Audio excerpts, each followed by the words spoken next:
Décryptage d'un secteur d'activité à travers l'expérience et l'analyse d'un chef d'entreprise. Aujourd'hui, on va parler de transition énergétique et plus précisément de la production d'énergie renouvelable.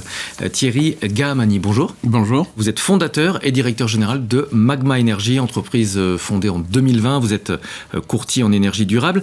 On va commencer par une bonne nouvelle, puisque l'an dernier, pour la première fois, la proportion d'énergie renouvelable a été supérieure à celle des énergies fossiles pour la production d'électricité. 38% pour le renouvelable, 37% pour les énergies fossiles.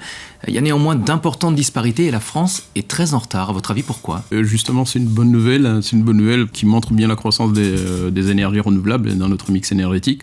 Le retard de la France peut s'expliquer sur plusieurs facteurs, notamment c'est l'autosuffisance déjà qu'on avait sur le nucléaire, qui ne nous a pas forcément encouragé plus que ça pour aller sur le renouvelable, en considérant par exemple d'autres pays si on se compare par rapport aux autres. Mais là, on voit que depuis déjà 2005, il y a pas mal d'évolution là-dessus. Oui, vous dites la force du nucléaire, ça a un petit peu freiné le développement du renouvelable, mais est-ce qu'on a forcément raison de les opposer ? On entend souvent que les deux sont complémentaires. Oui, les deux sont complémentaires. Il n'y a pas l'un sans l'autre. C'est pour ça d'ailleurs qu'on parlera toujours du mix énergétique. On ne sera pas 100% électrique, on ne sera ni jamais 100% nucléaire, mais il y a la place pour tout le monde. Justement, c'est pour pouvoir balancer donc, ces sources d'approvisionnement, puis pouvoir équilibrer le réseau et les consommations et les besoins. On va parler de la filière biogaz. Vous la connaissez bien, elle représente 3,9% des énergies renouvelables en France, selon les chiffres du ministère de la Transition écologique.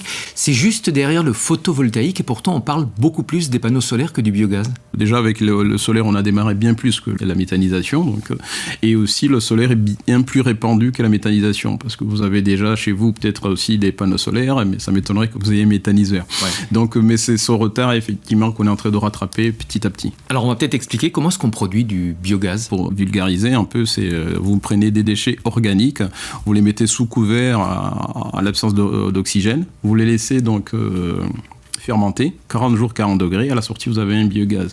Vous avez un gaz qui peut être soit nettoyé, donc pour être injecté comme le gaz que vous utilisez chez vous, soit utilisé pour faire rouler les véhicules, soit être brûlé pour produire l'électricité. Alors, c'est majoritairement agricole, ce type de production. On a 1100 unités de production en France. Il y en a 10 fois plus en Allemagne. Oui. Là encore, pourquoi est-ce qu'on est en retard ? Là aussi, c'est que c'est des politiques énergétiques qui étaient complètement différentes par rapport à ce que nous, on a connu en France, et puis quand on se compare aux Allemands. Là où les Allemands donc, prenaient à l'époque pour dire, bah, tiens, il n'y avait pas de limitation pour l'usage des cultures alimentaires dans les méthanisations, nous, la France, je trouve que c'est une décision qui était quand même assez responsable, assez réfléchie, pour dire on va limiter quand même. C'est que le premier travail des agriculteurs, c'est d'abord nourrir les animaux et les gens. Donc, du coup, faut pas aller à l'encontre de cette idéologie dès le départ. Donc, la méthanisation, c'est un complément de revenus, c'est un complément d'activité par rapport au monde agricole. Au départ, l'État avait accordé des conditions financières très avantageuses à la filière biogaz. Il achetait le gaz à un tarif 5 à 10 fois supérieur à celui du gaz fossile. Le gouvernement a commencé à réduire progressivement ses subventions. Est-ce que vous pensez que ça va décourager ceux qui voudraient installer de nouveaux équipements ? Ça peut en décourager quelques-uns, que c'est 5 fois, 10 fois plus cher que le gaz fossile. Mais quand on considère toutes les externalités qui sont liées au biogaz, notamment, donc, il y a la réduction des gaz à effet de serre, il y a la production localisée, il y a le concours à l'agronomie, l'économie circulaire, il y a la création des emplois non délocalisables. Il ne faut pas uniquement regarder les prix. Cette réduction, ça va dans le sens de la marche pour dire on va atteindre la maturité de la production des énergies. Les éoliennes, ils sont passés par là. Le solaire, il est passé par là. Après, nous, on milite effectivement pour une trajectoire qui est assez raisonnée pour que toute la filière puisse se mettre en ordre de bataille. Un mot encore sur le prix, puisque le prix du gaz fossile a flambé de plus de 50% depuis le début de l'année. Ça, j'imagine que ça rend un petit peu de compétitivité à la filière biogaz ? Oui, exactement. Ça peut être une opportunité aussi pour le biogaz pour dire, au fait, nous, on a un gaz qui est produit localement, avec un prix qui reste constant. Et puis, derrière, on a un gaz qui est, lui, importé avec des fluctuations. Donc, ça peut nous questionner un peu sur notre question de dépendance aussi énergétique. Donc, ça nous redonne un peu de souveraineté ? Exactement. Pourquoi on va chercher le gaz en Russie, en Norvège, alors qu'on a une bonne partie du gaz qu'on peut exploiter, qui est juste chez nous ? J'aimerais qu'on parle aussi de votre société, Magma Energy. Vous accompagnez les producteurs de biogaz. Comment est-ce que vous les aidez à être plus compétitif si l'État diminue progressivement les subventions?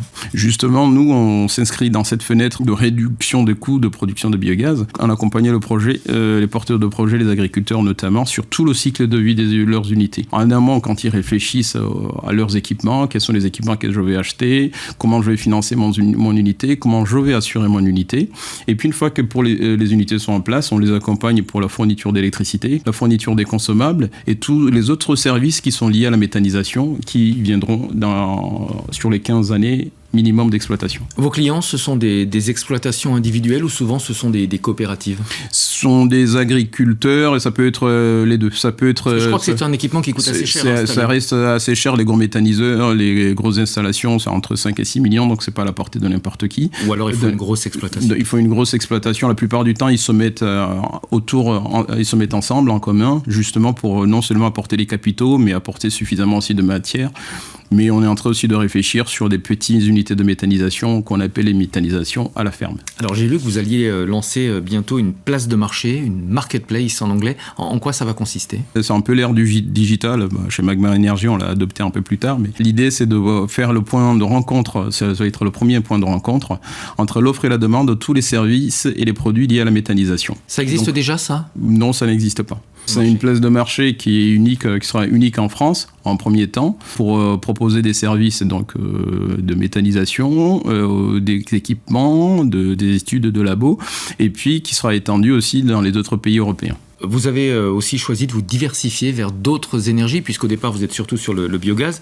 Vous allez vous diversifier dans le solaire, l'hydrogène et l'éolien. Pour quelle raison? Oui, ça rejoint un peu ce que j'avais dit tout à l'heure sur la partie mix énergétique. On sait qu'il n'y a pas que le biogaz comme énergie renouvelable. C'est l'une des briques dont on a besoin pour constituer ce mix énergétique. L'idée, c'est de pouvoir aussi encourager d'autres sources d'énergie renouvelable, que ce soit côté producteur et puis côté équipementier fournisseur, les sachants pour pouvoir le faire, pouvoir leur permettre de se rencontrer. C'est d'autant plus intéressant parce que Magma Energy aussi, nous sommes une société à mission. Notre mission, c'est justement la promotion des usages et des productions des énergies renouvelables, d'où cette ouverture aux autres énergies aussi. Bravo pour votre travail. Merci beaucoup d'être venu en plateau. Thierry Gahamani, fondateur et directeur général de Magma Energy. Merci. À bientôt pour un nouveau décryptage.